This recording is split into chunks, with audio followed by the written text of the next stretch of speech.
विफाकी वज़ीर दाखिला दी चीनी शहरियों के सिक्योरिटी प्लान ते मनवान अमल दरामद की हदायत। विफाकी वज़ीर दाखिला मोहसिन नकवी दी ज़ेर सदारत वजारत दाखिला च होने वाले इजलास गैर मुल्कियां खसूसन चीनी शहरियों की हिफाजत इकदाम का जायजा लिता गया।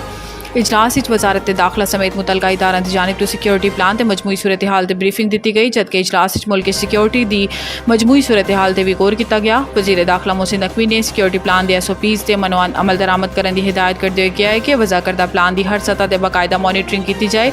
मोहसिन नकवी का कहना है कि मुल्क दुश्मन अनासर के मजमूम अजाइम खाक च मिलान लई मुतलका इदारे करीबी राबता करन। सिक्योरिटी प्लान से किसी किस्म की गफलत की गुंजाइश नहीं।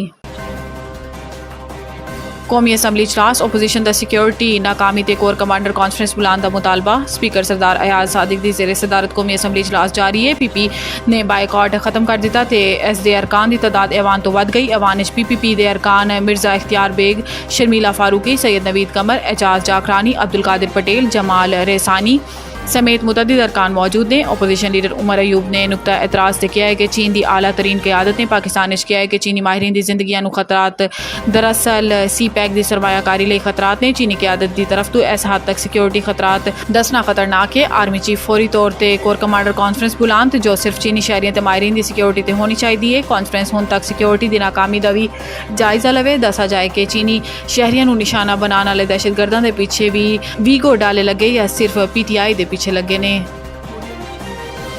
मुल्क भर के 15 मैडिकल और डेंटल कॉलेजेस की जानिब तो तुलबा नूं गैर कानूनी दाखिले दिते जाने का इंकशाफ। विफाकी वजारत के हुकाम के मुताबिक 1200 तो ज़ायद तुलबा इन 15 मैडिकल और डेंटल कॉलेजेस ज़ेर तालीम ने। PMDC ने इन्हां 15 मैडिकल कॉलेजेस नूं पिछले साल दाखिला देने ते रोक दिता सी। हुकाम ने दस्सिया है कि PMDC के इंतबाह के बावजूद मैडिकल कॉलेजेस ने तुलबा नूं गैर कानूनी दाखिले दिते। 15 मैडिकल कॉलेजेस नूं गुज़िश्ता पाकिस्तान मेडिकल कमीशन ने गैर कानूनी तौर पर जुज़वी मंजूर किया सी, जबकि 15 मैडिकल कॉलेजेस फीस से दीगर अखराजात की मद तुलबा तो 1 अरब रुपए तो ज़्यादा वसूल कर चुके हैं। हुकाम के मुताबिक इन्हां कॉलेजेस कराची, सांगड़, लाहौर, इस्लामाबाद, रावलपिंडी ते पेशावर के मैडिकल ते डेंटल कॉलेजेस शामिल ने, जबकि 15 मैडिकल और डेंटल कॉलेजेस के हवाले तो FIA तहकीकात कर रही है।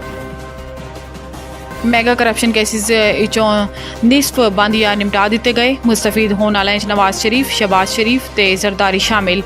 इस्लामाबाद नैब के 179 मैगा करप्शन केसिस जिन्हां दी फरीज 2015 सुप्रीम कोर्ट पेश की गई सी जो तकरीबन निसफ बंद या खत्म कर दिते गए। तो मुस्तफीद होने वाले नवाज शरीफ, शहबाज शरीफ, परवेज़ अशरफ, चौधरी शुजात हुसैन, फिरदौस आशिक अवान, आफ्ताब अहमद खान शेरपाव, नवाब असलम खान रियासानी तो दीगर शामिल हैं। आसिफ अली जरदारी के खिलाफ आमदन तो ज़ायदा सासजात का मुकदमा भी फहरिस्त से शामिल सी, ताहम इन्होंने इस मुकदमे तो बरी कर दिता गया। मैगा करप्शन केसिस चों HBL के साबिक सरबराह यूनस हबीब, हुसैन हकानी, सैनेटर सहर कामरान, शोन ग्रुप ते दीगर के खिलाफ नैब ने इंक्वायरियां बंद कर दित्तियां। NI चों 179 मुकदमात जो सिर्फ हुण 10 से सज़ा सुनाई गई। नैब की जानिब तो मालूमात तजदीद की जान तो बाद हुण बरीयत के केसिस 19 हो चुके हैं।